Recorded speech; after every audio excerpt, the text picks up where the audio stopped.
Jesus says, यीशु मसीह कहते हैं, my children, मेरे बच्चों, my peace I give unto you, मैं अपनी शांति तुम्हें दिए जाता हूँ। not as the world gives, संसार देता है उस तरह से नहीं, but my peace I give unto you. लेकिन मैं अपनी शांति तुम्हें दिए जाता हूँ। My peace to make you live in this world. मेरी शांति ताकि तुम इस संसार में जी सको। My peace, the Jesus peace which can break any sorrow and any pain. वो शांति जो यीशु मसीह की शांति है, जो हर एक दुख और दर्द का शोक जो है उससे उसको वो तोड़ सकता है। My peace, the Jesus peace which can resurrect you from every evil power and set you on high in this world.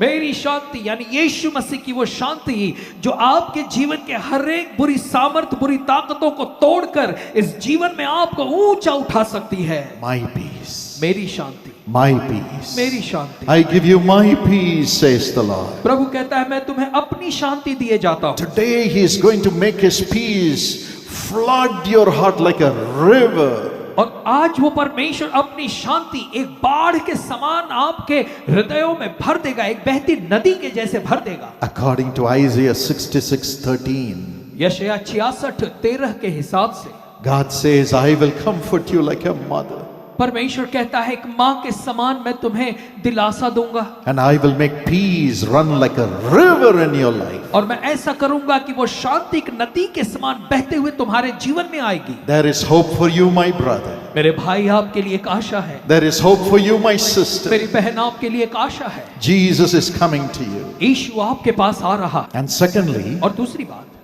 look at that lady. और इस स्त्री को देखो।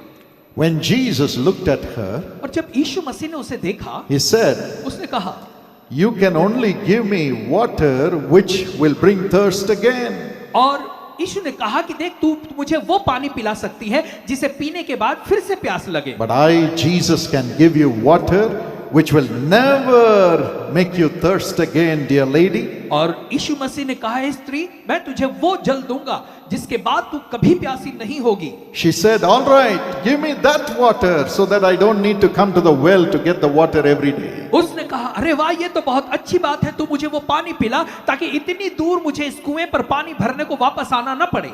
But Jesus said, लेकिन यीशु मसीह ने go कहा, and bring your husband. तू जा और अपने पति को यहाँ बुला ला। She said, I don't have a husband. स्त्री ने कहा कि मैं बिना पति की हूँ। Jesus looked into her life यीशु मसीह ने उसकी जिंदगी में देखा and saw her thirst in her life और उसके जीवन की प्यास को देखा and said, और कहा, woman, स्त्री you had 5 husbands. तू 5 पति कर चुकी You है, lived with not just one man. तू केवल एक पुरुष के साथ नहीं रही, You lived with 5 people. तू 5 पुरुषों के साथ रह चुकी है। Maybe none of them treated her well. और हो सकता है उनमें से किसी ने भी इस स्त्री से अच्छा व्यवहार नहीं Maybe किया होगा। everybody bet her and drove her out. हो सकता है हर एक उसके पतियों ने उसे मारकर उसे निकाल दिया होगा। Or maybe everyone was living in sin. या हो सकता है हर एक पुरुष जो है वो उसके साथ पाप में जी रहा हो। And Jesus said, और यीशु ने कहा, you are living with a man now after the 5 husbands. और 5 पति करने के बाद जिस पुरुष के साथ अभी तू रह रही है, That man is not married to you. You have not married him.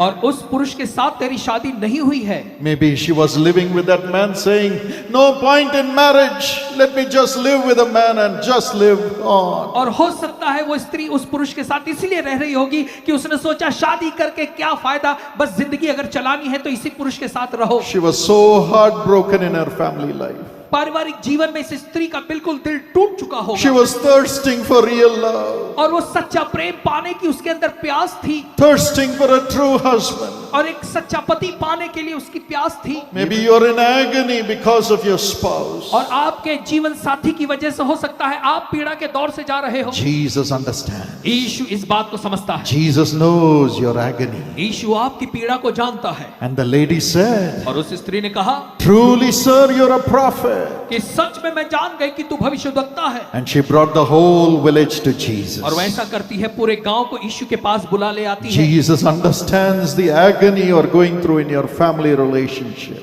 यीशु मसीह उस पीड़ा को जानता है जो आप अपने परिवार के संबंधों की पीड़ा से जा रहे हो। He knows how it has broken you and you have no peace in your family और वो life. जानता है कि आप किस तरह से टूट चुके हो, क्योंकि आपके पारिवारिक जीवन में कोई शांति नहीं है। The one who looked at the life of that Samaritan woman वो परमेश्वर जिसने उस सामरी स्त्री के जीवन को देखा, looks at your life also. वो आज आपके भी जीवन को देखता है He will set it right. और आपके जीवन को वो सही। Thirdly, और तीसरी बात, Jesus went through the accusations in the family. और परिवार में दोष लगाने के दौर से होकर यीशु मसीह भी गए। In Luke chapter 10 verse 38 to 42, और लूका 10:38 से लेकर 42 तक, Martha, Mary and Lazarus were living together as sisters and a brother. और मार्था, मरियम और लाजर ये भाई बहन एक साथ रहा करते थे। Martha invited Jesus to her house. और मार्था ने जो है यीशु मसीह को अपने घर में बुलाया। But when Jesus came into the house with his disciples, लेकिन जब यीशु मसीह अपने शिष्यों के साथ उनके घर पर आए, she became very busy making arrangements. और वो जो है सारी सब तैयारी करने में बहुत ही व्यस्त हो गई। And the Bible says और तब बाइबल कहती है, she was distracted.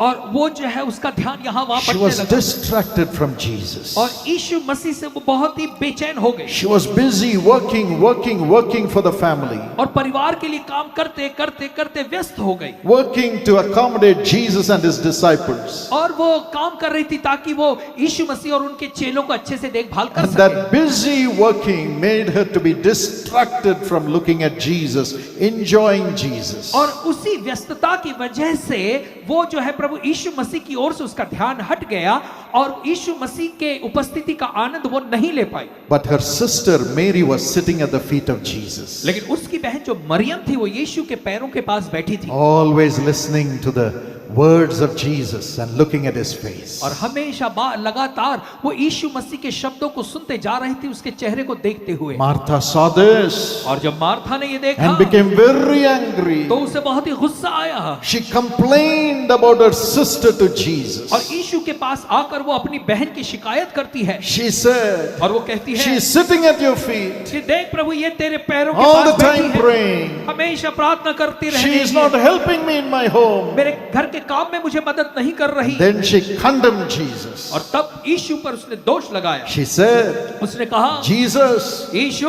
you also don't care. और तुझे भी कुछ चिंता नहीं, I am working so hard for my family. मेरे परिवार के लिए मैं कितने मेहनत से काम कर रही हूँ, I am working so hard for you. तेरे लिए मैं कितनी सेवा के लिए कठिन काम कर I रही am हूँ, working so hard for your servants. और तेरे चेलों के लिए, तेरे सेवकों के लिए मैं कितनी मेहनत कर But रही you हूँ, don't care. लेकिन तुझे इसकी चिंता नहीं, You don't care. तू इसकी परवाह नहीं करता। My sister, मेरी बहन, you don't care that my sister is not helping me. तुझे चिंता नहीं है कि देख मेरी बहन मेरी मदद नहीं कर रही। She was accusing her sister और वो अपनी ही बहन पर दोष लगा रही and थी accusing Jesus. और यीशु पर दोष लगा रही थी। That's what happens in our lives, isn't it? और ऐसा ही तो हमारे जीवन में भी होता है, सच है ना? We think we have to do everything in our family for the benefit of the family. हम ये सोचते हैं कि हमारे परिवार के फायदे के लिए हमें ही सब कुछ करना चाहिए, But we rarely pray to Jesus. और बहुत ही कम हम यीशु मसीह से प्रार्थना करते हैं इस विषय And में। we think we have to minister to others. We have to serve the poor all the time.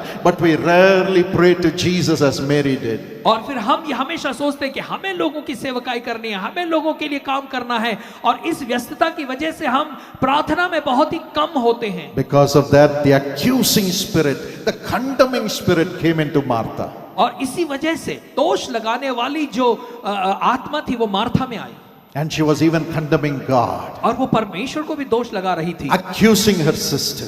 अपनी बहन की को दोष लगा रही थी। Today is your spirit accusing your sister, your brother, your husband, your children. और आज आपकी आत्मा जो है आपके भाई, आपकी बहन, आपके पति, आपके संतानों पर दोष लगा रही है। Are you saying only I have to work and do everything in this family? You're all enjoying it, and are you cursing them? और क्या आप ये कहती हैं कि अरे इस परिवार के लिए सब कुछ मुझे करना पड़ता है, तुम सब बड़े मजे में जी रहे हो? क्या ऐसा कहकर आप श्रापित That करती हैं? spirit will take you away from Jesus. ये आत्मा आपको यीशु मसीह से दूर ले जाएगी। My dear friend, मेरे प्यारे मित्रों, maybe your spirit has lost its peace because of this. और इस वजह से हो सकता है आपकी आत्मा ने शांति खो दी हो। Jesus knows. यीशु जानता है, Jesus knows. यीशु जानता है। The Samaritan woman lost her husbands and she lost her peace. और सामरी स्त्री ने अपने पति गंवा दिए और अपनी शांति खो दी। And Martha lost the love for her sister and lost her peace. और मार्था ने अपनी बहन के प्रति प्रेम खो दिया और अपनी शांति खो दी And was condemning Jesus. और यीशु को दोष लगाने लगी। Alas, because of that, death came into that family. और इसी वजह से अंत में मृत्यु उस परिवार में आई। Of course, Jesus raised the brother. खैर यीशु मसीह ने उस मरे हुए भाई को जिंदा किया। The spirit of accusation brings death. जो दोष लगाने की आत्मा है वो मृत्यु को लाती है। 1 John 3:15 says, पहला यूहन्ना 3:15 कहता है, anyone who hates his brother is a murderer. कोई भी जो अपने भाई से नफरत करता है, घृणा करता है, वो हत्यारा है। Even if we hate our brother or family member in any way, we are murderers. भले किसी भी वजह से अगर कोई अपने परिवार के सदस्य से नफरत करता है तो उसका मतलब वो हत्यारा है। Maybe you are filled with that anger, हो सकता है आप उस गुस्से से भरे हुए हो, anger against society, समाज के प्रति आप में क्रोध हो, anger against people who did not give you what you need to get as a right. और हो सकता है आप ऐसे लोगों से क्रोधित हो जिन्होंने आपका हक आपको नहीं दिया हो या जिसके आप लायक थे आपको वो नहीं मिला। Maybe you're angry because they did not give you a job. और शायद आप क्रोधित होंगे क्योंकि उन्होंने आपको नौकरी नहीं दी। You're angry because they did not give water. आप क्रोधित होंगे क्योंकि उन्होंने आपको पानी नहीं दिया। You're angry because somebody didn't give you your child an admission. और फिर आप गुस्सा इसलिए होंगे शायद किसी ने आपके बच्चे को स्कूल में एडमिशन नहीं दिया। Maybe you're angry because your husband did not treat you well. और शायद आप क्रोधित इसलिए हैं क्योंकि आपके पति ने आपके साथ अच्छा व्यवहार Or नहीं your किया। wife was not faithful. या आपकी पत्नी विश्वास योग्य नहीं Or your रही। children were not grateful. या फिर आपके बच्चे आपकी ओर ध्यान नहीं देते। You're angry because someone in your home, someone working with you did not support you. और हो सकता है आप क्रोधित इसलिए हैं क्योंकि आपके परिवार का कोई व्यक्ति जो आपके साथ काम करता है Because of उसने आपकी this, मदद maybe नहीं- you're angry with God. और इस वजह से हो सकता है आप परमेश्वर से भी क्रोधित हो। Is there a way to get peace? कोई रास्ता है शांति पाने का In ऐसे the में? midst of the suffering, is there a way to get peace? और मेरे दुख के समय में क्या कोई रास्ता है शांति पाने का? Yes, हाँ, Jesus became our peace. यीशु हमारी शांति बना।